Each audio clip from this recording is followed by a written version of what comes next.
Ken, Ken, je sais, on commence un peu tard, aujourd'hui on a commencé un peu tard, je reconnais, mais on a tout fait grâce à Dieu. Boker Tov, ça va, on se calme.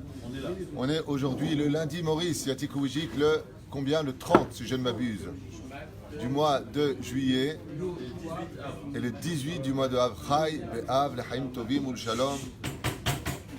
Chez Niskel Agdil Torah Ladira, je voudrais remercier du fond du cœur Mamash Eliaou, l'organisateur hier pour le cours à Natania. Énormément de monde, plus de 3500 personnes en direct avec nous sur Facebook pour un chiour. Je viens de recevoir à l'instant des messages que je viens de te faire lire, puisque tu étais près de moi, chiour magistral. Mais en réalité, ce que n'ont pas compris les gens peut-être hier, c'est que le cours sur justement le Mazal était là pour les préparer au mois d'Elul. Celui qui revient sur le cours comprendra que c'était un peu un rebondissement sur l'importance de se préparer à la Teshuvah à travers le Mazal, des points essentiels duquel le Créateur attend de nous des grands efforts. Veuillez regarder le cours d'hier pour comprendre de quoi est-ce que je parle, pour ceux qui sont en tout cas intéressés. Un shiur tout particulièrement dédié ce matin pour Talia, Sarah Batefrat, Myriam, Maman, je donne une grande réfoua shlema à la famille Fitoussi, à Yekara, qui passe des moments difficiles. Chen, Bezrat Hashem, avec votre permission, Nagdish Lahem et Hashiur, Lechfouat, Talia, Sarah, Batefram, Myriam. Et bien entendu, je remercierai aussi tous ceux qui peuvent nous soutenir par le biais de PayPal, entre autres, avant le 10 du mois, puisqu'on retourne une fois de plus dans le 10, tous les 10 du mois, il y a Pay d'Avrechim. Celui qui peut, ou qui veut, ou qui a la possibilité de participer à ce que nous faisons, Baruch Hashem, Lechem Tovim, Shalom, Tavol, Avdracha, ou Bichlalam, quelqu'un qui est fidèle complètement, Daniel Bilar, Todaraba. Je crois qu'il est du Canada, une grande refoua shlema de, alors Lent Gen Bar Waknin, Bezrat Hashem, refoua shlema, refoua tanefesh, refoua tagouf, Skel Mizot ou Maasim, Tovim, Amen. Place Yur Guest, on ne sait toujours pas qui c'est, mais toujours fidèle. Jonathan Bokobza, Shem Varchotra Bechol Asher Tifne Taskiv et Taslach Lechaim Tovim Ul Shalom. Nathalie Astruk, on a reçu votre don, votre message, Bezrat Hashem, et on le mettra en pratique. Claret Souyed et tous les autres qu'on n'aura pas le temps de citer parce qu'il est déjà très tard, on a à peine 25 minutes de shiur ce matin. Alors je voudrais un petit peu les dalègues sur le Sefer Amidot, bien entendu sans oublier ma maman, Bekol Am Israël. On rajoutera aussi une personne ce matin, Robert Ben Esther, qui est rentré en Beth Avot, que Dieu lui donne une bonne santé aussi à lui. Gérard Ben Jouli Zetoun, Gilo Yadan Yakar, Ben Yasmine, tous ces gens-là avec qui je me suis entretenu entre autres hier. Prochainement pour Johanna, Rachel, Bad Daniel. Bad Daniel, et fois chez les marques Lama Meira. Bezrat Hashem. Je voudrais vraiment commencer parce qu'il est tard en réalité, c'est pour ça que je ne fais pas la liste, mais la liste est compris tous les noms que j'ai l'habitude de dire tous les matins, y compris ton papa Yehuda Léon, qu'on a l'habitude de citer tous les matins dans la liste avec nous, Bezrat Hashem. Il y a encore beaucoup à faire sur l'éducation selon le Sefer Amidot de Rabbi Nachman. J'aimerais rentrer dans les ségoulot, c'est-à-dire les remèdes de l'éducation. Si ça ne va pas, qu'est-ce qu'on fait, ou comment on fait pour tomber enceinte, ou comment on fait pour accoucher quand il y a des complications. On est dans le Sefer Amidot, Chelek Sheni, de Rabbi Nachman de Breslev, Sruto Tagan Alevi. Alors il y a des choses que je vais passer parce que je n'ai pas compris ce qu'il veut dire. Alors j'ai appelé le Rav Neria, qui est un spécialiste de l'étude, et il m'a dit moi non plus, je n'ai pas compris. Donc je suis quand même content. Je ne suis pas inquiet, parce que si lui il ne comprend pas, alors qu'il est dedans depuis plus de 20 ans, Zebeseder Meprinati, qui n'y suit que depuis 15 ans. Misheshlo Tsar Gidul Banim, celui qui a des problèmes pour éduquer ses enfants, Ikra Bechol Yom Maase Bereshit. Alors voilà une des premières ségoulas que nous enseigne Rabbi Nachman. Celui dont les enfants sont révoltés, ils n'écoutent pas, ils ne font pas de tchouva. Qu'est-ce que tu fais tous les jours? Tu lis la première montée de Bereshit, c'est-à-dire de Bereshit, Bara, Elokim, jusqu'à Yom HaShishiva Echulu Hashem Evarez. Hashamata Rabbi Asher.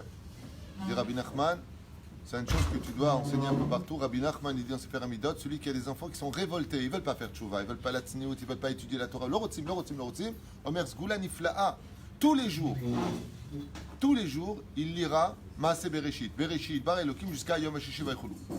Tous les jours, il y a Sedze, Il dit que cette ségoula-là, elle est miouchedet mamash pour la résurrection mitchouva. Donc voilà, c'est des petits coups de clin d'œil comme ça de l'étude qui pourraient peut-être nous permettre de voir nos enfants, s'ils sont avec des goyim ou des goyotes, de les voir quitter cette assimilation ou revenir à la Torah, à l'idée à créer l'itzol me'alelot shel gzela. Il dit, n'oublie pas autre chose. Rabbi Nachman, il fait d'une pierre deux coups. Il dit, celui qui fait ça tous les jours de lire le Maaseh Bereshit sera aussi protégé d'être volé. Voilà, ça fait deux choses. Tachoma, il dit, Zegam megen à la gzela. C'est-à-dire que lui qui fait ça, non seulement Marzir ses enfants bitchouva, mais en plus, ça l'empêchera d'être volé. Bien fait. Celui qui veut avoir des enfants, Bezrat Hashem, yaktin et atzmo, qu'il se fasse petit. Le fait d'être anav, de travailler son humilité, lui donnera la possibilité d'avoir un enfant. Quel rapport entre l'un et l'autre? Qui pourrait me donner un rapport entre l'un et l'autre? Si tu es capable de ne pas exister et de faire exister l'autre, alors à ce moment-là, j'aime un enfant pour pouvoir le faire exister lui. J'ai bien aimé ce qu'il dit. Si tu es capable donc de ne pas, de faire d'une certaine façon, de t'effacer et de faire exister l'autre, donc tu feras exister réellement quelqu'un chez toi. Il a fait, non, moi je vais simplement te dire une chose, on peut pas demander à un verre plein de recevoir quelque chose d'autre que lui-même. Mais s'il se vide de lui, on peut remplir. Ainsi dit le Créateur du monde. Si tu veux que je te remplisse de bracha, si tu veux que je te remplisse d'un enfant, il faut que tu te vides. C'est pour cela que la femme enceinte, bizarrement, crée un halal à l'intérieur d'elle pour laisser apparaître la vie. Donc l'humilité est une très grande ségoula pour avoir un enfant. C'est fait. Celui qui veut avoir un enfant et accoucher facilement, comment est-ce qu'il peut faire ça? Il y a une grande ségoula, dit Rabbi Nachman, une mitzvah que cette personne se devra de suivre, c'est Pidyon Shvuim. Alors je m'explique. Pidyon Shvuim, c'est quand un juif, par exemple, comme ça s'est passé récemment, un juif a été retenu il avait une balle d'un M6 en Israël, une balle, Bessachakol, que son fils l'a mis dans la poche. Et lui, il a pris sa veste, il est parti avec. Quand il est arrivé en Turquie, quand ils l'ont fait passer, ils ont dit, oh, il y a un truc qui sonne. Sort, il a sorti la balle.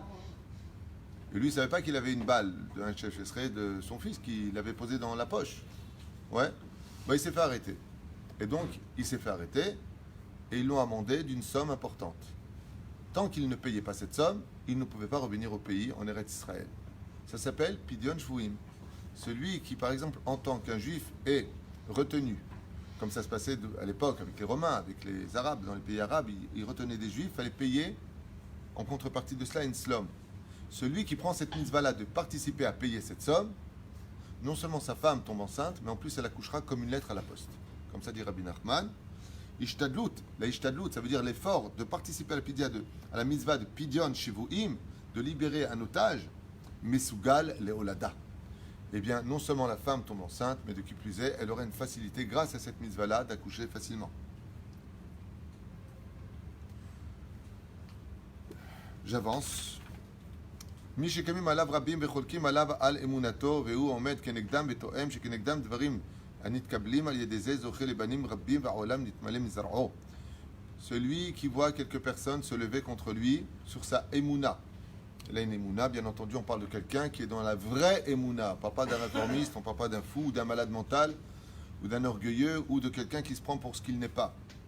Veo Ahmed Kenegdam, et il continue dans son travail. Comme moi, par exemple, si je peux me permettre de me prendre exceptionnellement en exemple, j'ai 3 personnes, Bessachakol, sur le globe de la Terre qui s'opposent à moi.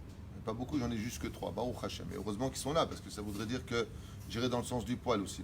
Une rabbinite là-bas à Jérusalem, il y a un fou furieux que j'aime beaucoup d'ailleurs, certainement, que je ne connais pas d'ailleurs, à Bnei Brak, et j'en ai un dans la ville. Baruch Hashem. Il dit, Teda lecha. Celui qui lutte contre lui, Vetoen kenegdam dvarim anit kablim, alideze zochel ebanim rabbim ve'olam nitmalem mizar'o. Qu'il sache, il dit ici qu'il aura beaucoup d'enfants. Alors qu'est-ce que c'est les enfants? C'est aussi beaucoup plus de talmidim. Ouais. Ve'olam nitmalem mizar'o. Et Bezrat Hashem, le monde se remplira de sa descendance. Alors faire attention à cela, je veux dire pourquoi. Parce que ça peut être utilisé comme une lame gilette. Par exemple, Jésus, il s'est servi de ce genre d'enseignement. Qu'est-ce qu'il a dit?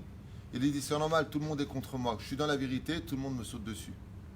Et il y a plein de manipulateurs, de gourous, on peut appeler ça aussi comme ça, qui vont utiliser cet argument alors qu'ils sont dans le faux et trompent leurs élèves en disant, alors que de vrais rabbinim pourraient se lever en disant faites attention à ces enseignements parce qu'ils sont tronqueurs, eh bien, ils peuvent utiliser cet argument. Bien entendu, ce que dit Rabbi Nachman, ce sont ceux qui, comme lui, comme les grands, par exemple, je voudrais vous citer 2 exemples, même 3 si vous le voulez, c'est pas le problème. Le Rambam. Le Rambam était un aigle de la Torah. D'accord? On l'appelait d'ailleurs l'aigle de la Torah. On a brûlé les livres du Rambam. Les religieux se sont levés contre lui, jusqu'à ce qu'il ait reconnu. Grâce à qui? Grâce à Ibn Ezra. C'est Ibn Ezra qui viendra clarifier les choses, et un autre personnage qui viendra plus tard, Rabbeinu Yonah de Gironde, qui écrira d'ailleurs, à propos du Rambam, le Sha'arei Teshuvah, pour se faire pardonner d'avoir critiqué le Rambam. On a vu que plein de gens se sont levés contre lui. Le Rambam n'était pas accepté dans sa façon d'enseigner. Pourquoi? Pour une raison simple, il ne donnait pas de référence à ses enseignements. Il n'y a pas de référence dans le Yad HaZaka, le Mishneh Torah du Rambam, il n'y a pas de référence. Il parle de Mapitom. Mapitom, tu parles, tu dois amener tes références. Le Rambam ne l'a pas fait. Donc il a été critiqué, il a été vérifié. C'est vrai qu'il est un petit peu marginal. Et ils l'ont rayé. Bassof, en étudiant sa Torah, écoutez bien la suite, et en parlant avec lui, ils sont venus jusqu'à lui poser des questions. Ils se sont rendus compte qu'ils avaient commis une erreur. Deuxième cas, le Ramchal. Alors lui, le Ramchal, il a été carrément radié de la Rabbanout. Radié, carrément, le Ramchal. Pourquoi? Eh bien parce que c'était, écoutez bien ce qu'il a marqué dans sa biographie, il avait une Torah qui n'était pas orthodoxe, alors qu'il était orthodoxe. Il n'avait pas de barbe. Et puis, ouvrez bien grand vos oreilles. Il faisait rire. C'est pas une blague. Vous savez comment le Ramchal enseignait la Torah? Il faisait du théâtre. Le Ramchal faisait du théâtre. Pourquoi il faisait du théâtre? Parce que le Ramchal avait une telle Torah en lui, d'un tel niveau, que même dans la Klippa, il était capable de faire jaillir le plus grand des fruits. Mais le Ramchal, quand ils ont vu qu'il avait une façon bizarre d'enseigner la Torah, du one-man show, mais il attirait beaucoup de monde. Comme le Ramchal attirait énormément de monde dans les salles, les autres, ils ont eu les boules. Ils avaient 3-4 pondus dans leur salle, alors ils ont critiqué le Ramchal. Ils ont interdit de l'appeler Rav. Ils lui ont interdit les accès aux synagogues. Et pire encore, ils lui ont interdit de sortir des livres. Alors qu'est-ce qu'a fait le Ramchal? D'ailleurs, il le marque noir sur blanc, le pauvre. Il dit, c'est Gugus, comme ça, ils les appellent les Gugus. C'est clowns qui m'empêchent de divulguer ma Torah. Je leur demanderai une permission. Est-ce que je peux sortir un livre de Moussard? Ils ont dit, du Moussard? Moussard, hein? Bon, tu peux. De la morale. Et il a écrit son livre, Messilat Yesharim, qui est un beau livre. Quand ce livre-là est arrivé dans les mains du Gaon de Vilna, le Gaon de Vilna, il s'est mis à pleurer. Il s'est mis à pleurer, le Gaon de Vilna. Il tenait ce livre dans les mains, il a dit quoi? Il y a un tel tzaddik sur terre, et je ne le savais pas.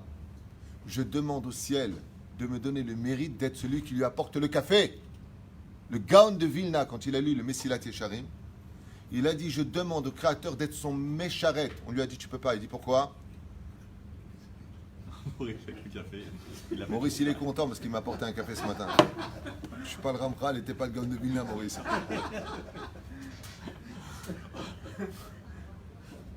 Allez, vaille que j'ai le mérite d'être la poussière du Ramchal. Allez, vaille que j'ai ce mérite-là, d'avoir le niveau d'être la poussière des pieds du Ramchal. Allez, vaille à la Yamen. Où est ce route? On est loin, toi et moi. Au revoir. Peut-être toi plus proche, Annie, moi je sais que je suis encore loin. Aval Kikaron, qu'est-ce qu'il a dit le Gaon de Vilna? Les vagues. Il a entendu que le Ramchal avait déjà quitté ce monde. Il est mort très jeune, le Ramchal. Il est mort à l'âge de 40 ans. Il était comparé à qui le Ramchal? À Bechaim Moshe Luzzatto, à Rabbi Akiva. Pourquoi? Parce que c'était sa réincarnation. C'est pour ça qu'ils sont enterrés l'un à côté de l'autre. Rabbi Akiva, juste à côté le Ramchal. Et pourquoi, d'après 40 ans, me pose la question Eric? Les 40 ans qui manquaient à... Parce que c'était les 40 ans de Tchouva qui manquaient à Rabbi Akiva, qui a fait Tchouva à l'âge de 40 ans, qui a vécu 120 ans, Rabbi Akiva. Mais il manquait 40 ans. Donc Dieu l'a renvoyé pour compléter ces 40 années qui étaient la vie du Ramchal. Effectivement, si tu regardes dans Maseret Souka, Rabbi Akiva et les autres, tout comme le Ramchal était marginal, Rabbi Akiva était marginal. Pendant que tout le monde pleurait, lui rigolait. Il n'était pas comme les autres. Aval, n'oublie pas un détail. Ose Hadashot, Baal Milhamot. Dès que quelqu'un vient, Baruch Hashem, enseigner une Torah qui va faire avancer, qui va faire évoluer, tu auras toujours des mitnagdim kenegdo. Il ne faut pas tenir compte. Il ne faut pas tenir compte. Shem Yazor. He naasa mikesef, sigula lipiria verivia. Si une femme n'arrive pas à avoir d'enfant, dit Rabbi Nachman, qu'elle aille se faire chez un orfèvre une plaque en argent sur laquelle on gravera la lettre He qu'elle portera sur elle, et ça protège, selon le Chida d'ailleurs, de l'Aïnara. Et c'est une tségoula, dit Rabbi Nachman, de Breslev, pas n'importe qui, d'avoir des enfants. Une femme qui n'arrive pas à avoir d'enfants portera une plaque sur laquelle la lettre E figure, une plaque en argent pur, 925 sterling. Faites attention, dit Rabbi Nachman. Les familles binyan abayit gorem leisha shel oteled. Le fait des fois de se construire une maison peut provoquer que la femme ne rentre pas enceinte. Sha'etzim shebabinyan enam munachim kaseder nitan laem misheshet yemei maaseh bereshit, ואז הבית נקרא ארוס, אפילו בבניינו, והארוס הזה בא המזיק לאישה ואינה מולדת. Surtout s'il dit ici quelque chose que je ne comprends pas pourquoi. שבבניין אינם מונחים כסדר הניתן להם מששת ימי סבש. Il dit que quand les arbres ne sont pas bien placés dans la maison, ça peut provoquer que la femme n'arrive pas à avoir d'enfants comme Maaseh Bereshit. Pour cela, il faudrait que j'ai le plan de comment placer des arbres. Apparemment, il y a un céder de placer les arbres, je ne sais pas de quoi il parle. Vazabait nikra arus. Et si par exemple, ce n'est pas le cas, que tout est balagan dans le jardin ou la maison, ça s'appelle une maison détruite et ça empêchera la femme d'avoir des enfants. Oubliez, je ne comprends pas de quoi il parle moi personnellement, si vous avez compris, tant mieux. Mazé, placer les arbres comme il le faudrait, tu le connais toi Maurice? Celui qui veut des enfants qui soient dans la Torah des Talmidei Chachamim doit absolument trouver un Moël Tzadik et Yerei Shamaim. Impératif. Celui qui veut que son fils grandisse, Mamash Tamid Chacham, il est impératif de trouver un Moël qui soit Tzadik et Yerei Shamaim. C'est un problème. C'est un problème. Parce que qui peut savoir qui est Yerei Shamaim? Il n'y a que Dieu. On m'a rapporté qu'une personne avait dit qu'il serait prêt à distribuer des théoudot à celui qui travaille vraiment Hachem et qui est Yerei Shamaim. Le problème, c'est que le 7e Teilim du roi David, 10e verset, nous dit qu'il n'y a que Dieu qui connaît qui est vraiment Eved Hachem et Yerei Shamaim. Une fois, on a posé la question au Stepler, Zecher Tzadik Vekadosh Ivracha. Le Stepler était le père du Rav Kanievski que vous connaissez aujourd'hui. Ayat Tzadik Esod Olam, Baal Roi HaKodesh. Et lui-même, un jour, on lui a posé la question, on lui a dit, Vod Arav, j'ai 2 Moalim, lequel je prends? Il lui a dit, qui sont-ils? Il a dit, il y en a un qui est très très professionnel et l'autre qui est très Yerei Shamaim. Le Rav Stepler lui a répondu, prends le professionnel. Il lui a dit, mais l'autre, il est Yerei Shamaim. Et le Rav Stepler lui a répondu la phrase que je vais vous dire maintenant, écoutez bien. Le Rav Stepler, il lui a dit, Yerei Shamaim, il n'y a que Dieu qui peut le dire. Qu'est-ce qui a marqué dans Tehillim 10, verset 7? Hachem bochen levaklayot. Hachem balapuk et barnash. Comme ça disait Chachamim. C'est marqué que Dieu sonde les reins et le cœur de l'homme. Pourquoi? C'est marqué Dieu. Pour te dire que l'homme, il ne peut pas savoir qui est Yerei Shamaim. Même les plus grands, on raconte comme ça que le jour de Kippour, Rabbi Yotan Aïfshit, Zecher Tzadik Kadosh Ivracha en Tchécoslovaquie, il était à côté d'un homme qu'il pensait être Yerei Shamaim. Il a dit, je vais avoir le mérite de m'asseoir à côté de lui le jour de Yom Kippour. Pourquoi?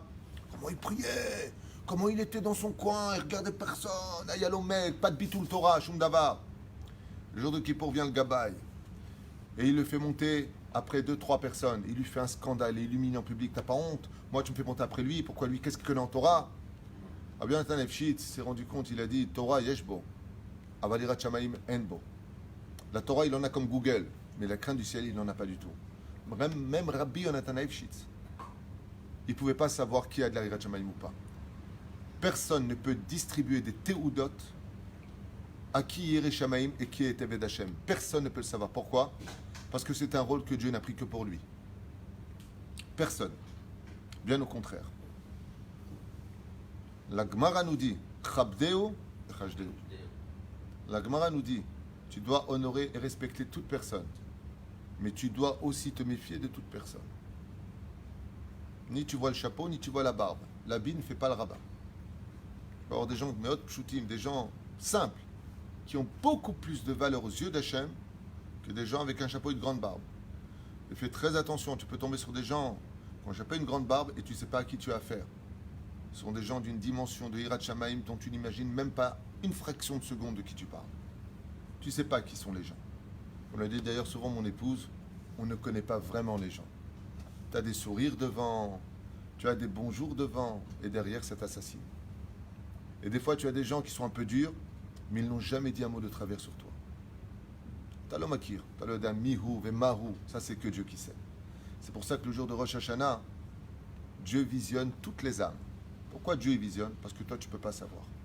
Il faudrait être du niveau de Rabbi Shimon Bar Yochai. Il faudrait être du niveau de Rabbi Meir Balanes, de Rabbi Yehuda Bar Ilai. Ça c'est leur niveau. Eux ils savaient qui était la personne. Tu sais rien du tout de personne.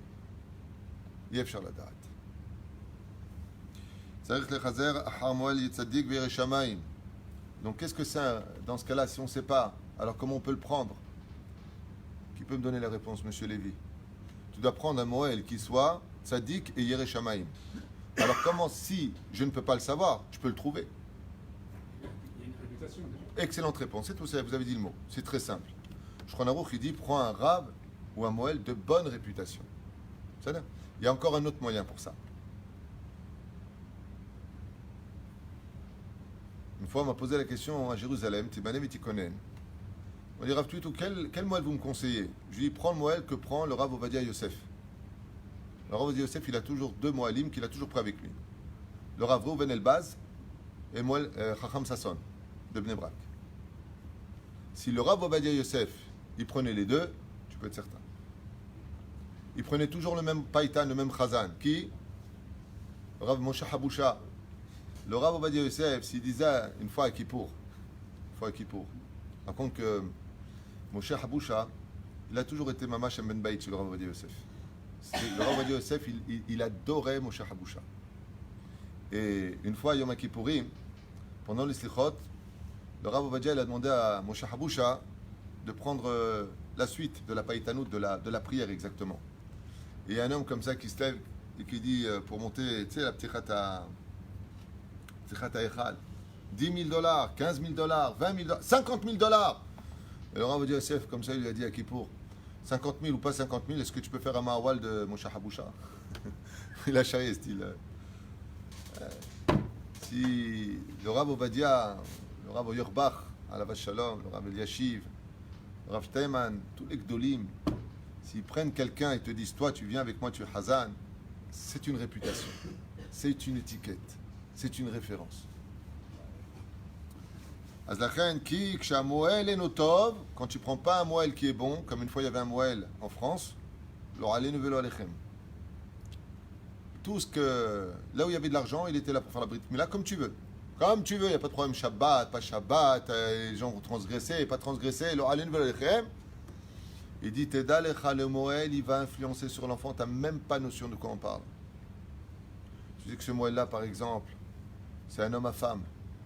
Surtout, ne prends pas un Moël comme ça, il a une mauvaise réputation. Ne prends pas un Moël qui a des tendances homosexuelles ou qui regarde des choses interdites. Hasbe Shalom. Tu prends un Moël qui irait Shamaim. Ça veut dire jamais on entend des choses de travers de lui. Ça ne veut pas dire que si tu entends, c'est vrai. Fais très attention à ce qu'on appelle les rumeurs. Aval, comme le dit le Shulchan Aruch, un chazan qui a une mauvaise réputation, pasoul le chazanout.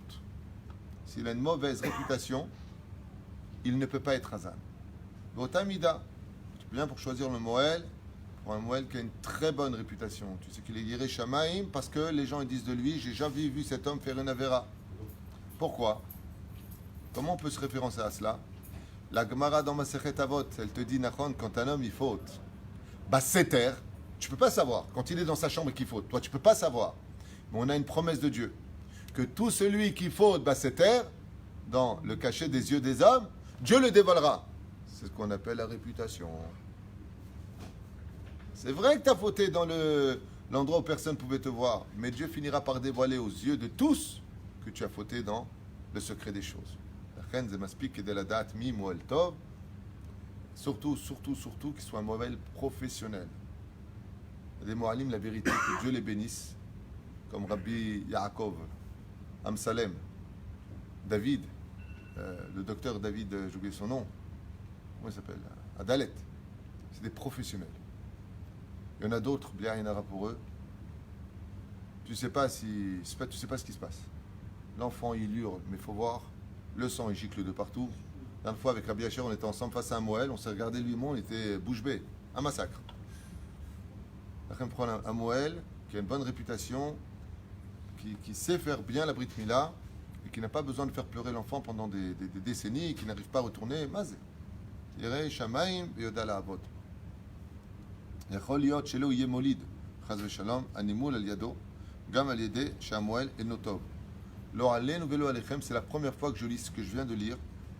Rabbi Nachman nous dit, sache une chose, si tu ne prends pas le bon Moël qu'il faut pour ton fils, bon, ça peut un peu angoisser les gens qu'on Brit Mila prochainement, on dit attends, on a pris le bon Moël. Akol Beseder, grâce à Dieu. À l'époque de Rabbi Nachman, Derech Hagav, il n'y avait pas beaucoup de Moalim. Aujourd'hui, grâce à Dieu, il y a beaucoup de Moalim. Il y a même des écoles de Moalim. Il dit, écoute bien, ce Chidou, je ne savais pas. C'est la première fois que je lis, pourtant j'avais déjà lu le Sefer Amidot, mais là, comme quoi qu'il faut revenir dessus. Il dit, si tu ne prends pas un bon Moël pour ton fils, sache que ton fils peut devenir à cause de ça, akar, stérile. À cause du Moël, il ne peut pas avoir d'enfant à cause de lui. Parce que le Moël n'était pas un bon Moël. Yachol liyot. Il dit, ça peut venir. Shelo yé molid. Lui-même, il ne peut pas avoir d'enfant. Chaz v'shalom. Animol al yado. Gam al yedei shamuel enotov. Al yedei ze ba atinok chaz v'shalom l'idée choli nofe. Et si le Moël n'était pas un bon Moël, ça peut provoquer carrément des maladies chez l'enfant. À tel point, il faut prendre au sérieux le fait de prendre un Moël, car il va influencer sur le physique et le mental de l'enfant. Prendre un Moël, Yirei Shamaim.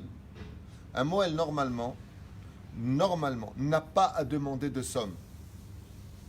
Il n'a pas à demander de somme d'argent. Ce qu'il doit demander, c'est une somme pour son déplacement. Il a pris du temps, il a pris de l'essence, il a... C'est-à-dire, dans ce domaine-là, où Yachol Evakesh Kesef. Avant, moi, je vous dis franchement, mieux vaut payer ce qu'il faut.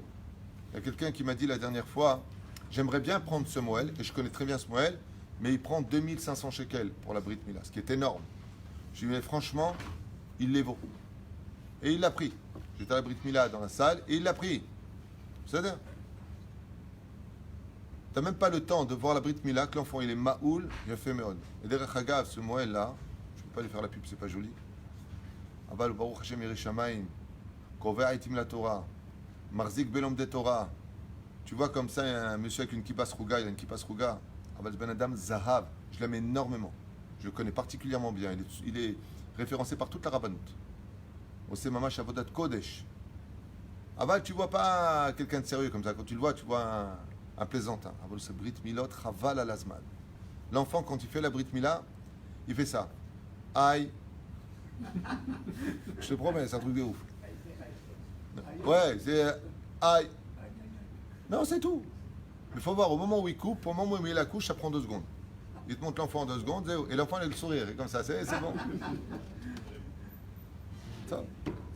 Mishesh lo ben osek batora. Rabbeinu Nachman, il dit, celui qui met son enfant dans un Talmud Torah, qui apprend la Torah, que ilou lomet. Il peut se considérer comme étant quelqu'un d'éternel sur terre. Celui qui met son enfant dans l'étude de la Torah, Rabbeinu, il dit, c'est qu'il lomet. C'est une personne qui pourra se considérer sur terre comme étant immortelle grâce à son enfant qui étudie la Torah.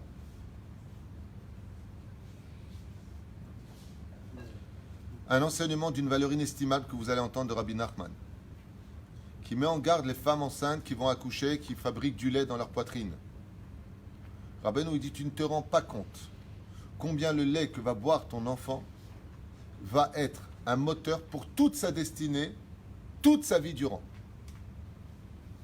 Vous, les femmes qui êtes en train d'allaiter, dit Rabbi Nachman, Achalav shel tzadeket, combien vous devez faire teshuva quand vous avez un enfant qui vient de venir au monde pour lui donner maintenant la tétée.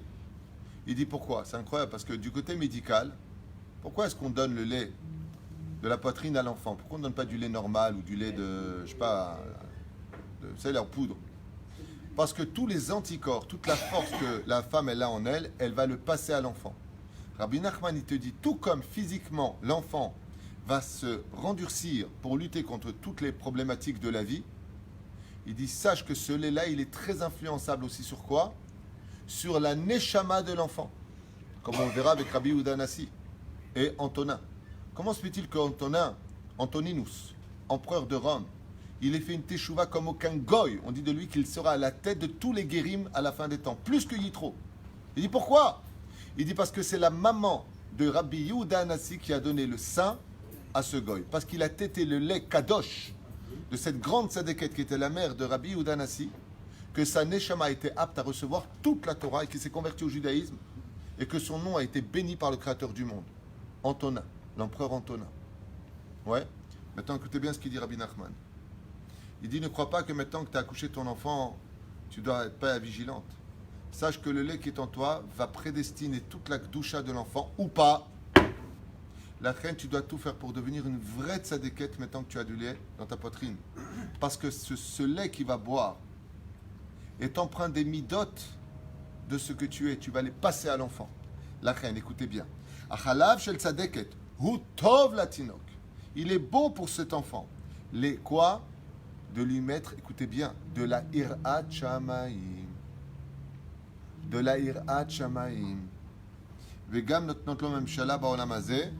Et pas simplement cela, mais cet enfant, par ce mérite-là, aura le mérite d'être un dirigeant dans ce monde. Si une femme qui est en train de donner le lait à son fils ou à sa fille fait en sorte que ses yeux soient dans la Gdusha, fait en sorte que ses oreilles soient dans la Gdusha, c'est-à-dire dans la sainteté, d'écouter de bonnes choses, pas de la musique roll, pas des ch'touillottes, son lait il devient kadosh, l'enfant va inculquer chez lui toute la Gdusha nécessaire pour avoir les éléments et devenir Eyere Shamaim et un dirigeant pour les autres sur terre, dans le monde de la Torah, des mitzvot et des bonnes actions. Est-ce que ça vaut le coup? Même Rabbi David, il me dit, j'ai envie de donner la tétée maintenant.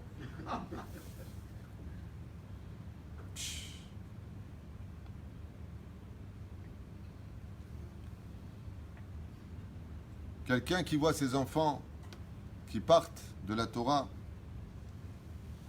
Almi Shemapil Chavero Memuna, c'est qu'il doit faire attention à comment il parle. Apparemment, il fait tomber les gens de leur Emouna.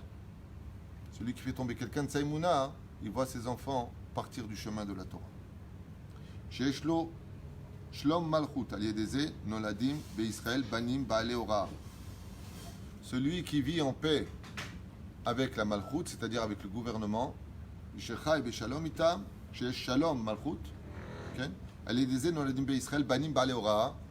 On aura le mérite en Israël d'avoir des enfants qui seront des poskim halacha, des gens qui seront des posek dans la halacha. C'est un peu difficile à comprendre de quoi on parle. C'est là. Et qu'est-ce qu'on a aujourd'hui? Alors toi, tu n'as jamais étudié le livre de Yoshua ben Nun. Il n'y avait pas de roi à l'époque de Yoshua ben Nun, et c'est marqué noir sur blanc que c'était la Malchut. Qui dit Malchut, c'est une grave erreur malheureusement que commettent beaucoup de gens qui, par le biais je le comprends, qu'on dise que le gouvernement, il n'est pas bécédaire, c'est vrai, mais dans d'autres points, il est très bécédaire. Si je te mets Rosh Memshala demain du gouvernement d'Israël, je te promets que toi non plus, tu ne seras pas vraiment bécédaire. On a vu beaucoup de gens qui étaient bécédaires avant d'être Rosh Memshala et qui sont devenus pas bécédaires. Mais si la Malchut, c'est d'être Kadosh, alors sache que dans ce cas-là, on n'a jamais eu de Malchut, à part le roi David, le roi Shlomo et le roi Shaoul. Et le roi Chizkiyahu et Tzidkiyahu, on va dire ça comme ça. Parce que je peux t'affirmer une chose, c'est que chaque fois qu'on a eu des rois en Israël, ça a été à 90% des catastrophes. Ce n'est pas le fait qu'une Malchut soit positive ou négative qui fait d'elle une Malchut. Une Malchut dans le judaïsme, c'est un gouvernement. Aujourd'hui, ce que nous avons au gouvernement a un digne de Malchut, qu'on le veuille ou qu'on ne le veuille pas, pour ceux qui savent étudier la Torah. Celui qui veut rester dans sa bulle d'ignorance en reniant chaque chose, alors il restera toute sa vie dans son ignorance. Mais c'est dommage, parce que nous avons des preuves dans le Tanakh qu'à l'époque où il n'y avait pas de roi, on appelait ça la Malchut. Ça, non. Par exemple, Yoshua, aujourd'hui, Bibi Netanyahou, dans le cas échéant, est Rosh HaMalchut d'Israël. Ça, non. Même les Chet Israël. Alors, il n'est pas le roi, il n'est pas de la descendance peut-être de Yehuda, c'est pas le Mashiach, C'est sûr. Mais en attendant, comme le roi Shaoul n'était pas de la descendance de la tribu d'Yehuda, On parle que d'Israël, là. Vadaï. Ok. Et Maître Lamito, non, il ne parle pas que d'Israël, il dit la Malchut. Rabbi Nachman était en Russie. Ani le dit exactement ce qu'il veut dire. Et moi, je pense que ce qu'il veut dire, c'est très simple. Sur quoi je dis que c'est très simple? C'est pas simple, mais je vais m'expliquer clairement. Il y a marqué que celui qui fait la volonté d'Hachem, le gouvernement n'en embêtera pas. Dans Maseret Avot, celui qui s'occupe de la Torah d'Hachem, la Torah d'Hachem, Dieu lui retirera le rôle, c'est-à-dire le joug, de la même chala. Donc si tu vis en paix avec la même chala, en d'autres termes, c'est que tu es dans la Torah, c'est que tu fais Shabbat, c'est que tu fais ce qu'il faut. Mais si tu ne fais pas ce qu'il faut, alors la Mishnah nous dit, tu ne seras pas en paix avec eux. Donc on peut comprendre ce que peut dire Rabbi Nachman ici, même si ce n'est pas avec la Malchut d'Israël. C'est une conclusion de ma part, mais peut-être que je n'ai pas raison, je n'en sais rien. Le der. On avait dans toutes les synagogues à l'étranger, on avait un mot pour le président de ce pays et tout ça. Bénédiction pour le. Bénédiction, oui, dans beaucoup de synagogues, mais c'est normal. On ne jette pas une pierre dans un puits qui t'a donné de l'eau. Il faut toujours avoir de la reconnaissance. Moi, je suis très souvent vexé et fâché, même si je crie à voix haute qu'il est temps pour les Juifs de France de monter en Eretz Israël, de se préparer à l'Aliyah avant de se retrouver dans une situation précaire, sans mettre de panique dans le cœur des gens, comme l'avait demandé le Rav Yosef Sitruk, Zecher Tzadik Kadosh Ibracha, Zchuto Tagan Aleinu Be'ezrat Hashem, mais lui-même, mais le Rav Kanievski, encore récemment, vient de demander aux Juifs de France, même de toute la Galoute, de monter en Israël. Le Rav Kanievski, c'est pas son truc à lui, c'est évident. Mais de l'autre côté, on ne doit pas cracher sur un pays qui nous a tellement donné. Moi, j'ai fait un cours qui s'appelle Les secrets de la France cachée. Les gens ne comprennent pas ce que je dis. Enfin, ils comprennent comme ils le veulent, parce que je suis juif. Donc, ça déforme les choses. Ah bah, je n'insulte pas la France quand je parle de l'histoire de la France. D'ailleurs, je ne parle même pas de la France. Je parle du territoire de la France dans le judaïsme. Et tout ce que je dis, je le prouve dans le texte. Ça ne m'empêche pas de dire à voix haute que pour moi, la France est un des plus beaux pays que Dieu ait créé. Franchement, c'est un super beau pays. On a passé de très très bonnes époques en France, mais je n'oublie pas non plus qu'ils nous ont vendus à la Deuxième Guerre mondiale. Je n'oublie pas le mal que nous a fait la France. Je n'oublie pas l'assimilation que nous a offert la France. Et je n'oublie pas ce qu'elle est en train de faire aujourd'hui contre notre gouvernement en Israël. Il faut être droit. Merci à la France de nous avoir permis d'éduquer nos enfants, d'avoir grandi, d'avoir créé des Talmud et Torah en France, d'avoir créé des synagogues en France. Toda Rabba, al Zeh Anachnu Modim Lachem. Aval de l'autre côté, je n'oublie pas, il faut être juste. Ni je crache, ni je danse. Non. Et je finis avec un dernier enseignement parce que j'ai rendez-vous au bureau maintenant, on m'attend. Mishéoulou Sholet Beyetzro, celui qui est capable de surmonter ses pulsions animales en lui, sa colère, ses envies féminines, sa façon de manger, le salaire, nous dit Rabbi Nachman, Mishéhu Sholet al Yitzro. Il